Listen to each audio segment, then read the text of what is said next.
মই ভাবোঁ যে বদৰুদ্দিন আজমল ডাঙৰীয়াক বা AIDF দলটোক অসমৰ সংখ্যালঘু মানুহে যোৱা লোকসভা নিৰ্বাচনৰ পৰাই বিদায় দিছে।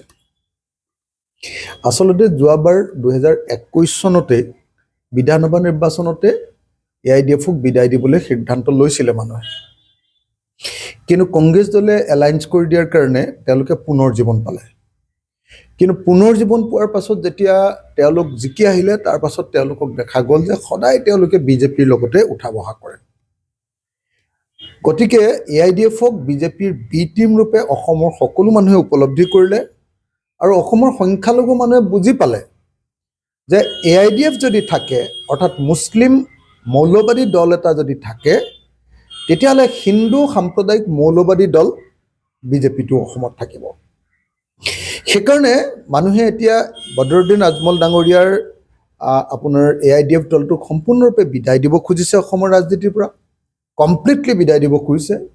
এই মুহূৰ্তত সেইকাৰণে মই ভাবোঁ যে বদৰুদ্দিন আজমল ডাঙৰীয়াক মই এটাই অনুৰোধ কৰিব খোজোঁ যে আপোনাৰ নামটো যদি আপুনি ইতিহাসত অতি বেয়াকৈ যদি আপুনি লিখি থৈ যাব খোজে, তেতিয়াহ'লে আপুনি আপোনাৰ দলটো কণ্টিনিউ কৰি ৰাখক। আৰু যদিহে আপুনি অসমৰ ইতিহাসত আপোনাক ভিলেইন হিচাপে লিখিব নালাগে, আপোনাক মানে ভিলেইন বুলি যাতে ক'ব নালাগে, সংখ্যালঘু মানুহৰ শত্ৰু বুলি যাতে ক'ব নালাগে, তাৰ কাৰণে আপোনাৰ হাতত এতিয়া দুটাই ৰাস্তা আছে।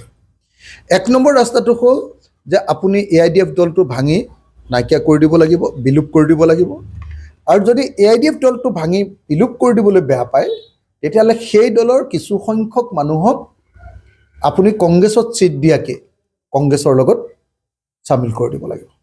মই ভাবোঁ যে একমাত্ৰ এই দুটা পথ। এক নম্বৰ পথটো হ'ল যে হয় AIDFটো ভাঙি দিয়ক, নহ'লে AIDFটো কংগ্ৰেছৰ লগত মাৰ্জ কৰি দিয়ক আৰু কংগ্ৰেছ দলৰ পৰাই AIDF দলৰ কিছু সংখ্যক সদস্যক নিৰ্বাচনত অৱতীৰ্ণ কৰিবলৈ ব্যৱস্থা কৰক।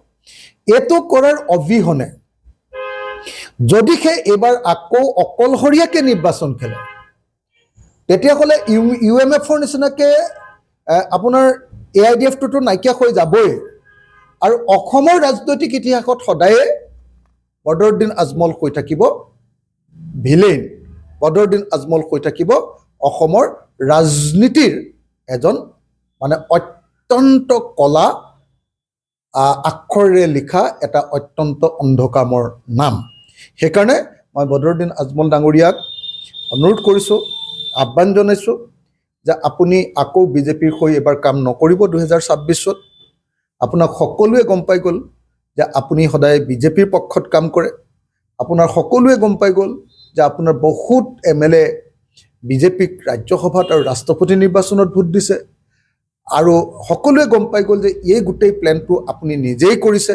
গতিকে এতিয়া আৰু অসমৰ সংখ্যালঘু ৰাইজে আপোনাক কেতিয়াও গ্ৰহণ নকৰে। হয় আপুনি আপোনাৰ দলটোক বিলুপ কৰি দিয়ক, ভাঙি দিয়ক, নহ'লে আপুনি আপোনাৰ দলটো কংগ্ৰেছৰ লগত চামিল কৰি দিয়ক, নহ'লে আপুনি অসমৰ ৰাজনৈতিক ইতিহাসত সদায় এজন ভিলেইন বা খলনায়ক হিচাপে জীয়াই থাকিব। এই কথাটো স্পষ্ট।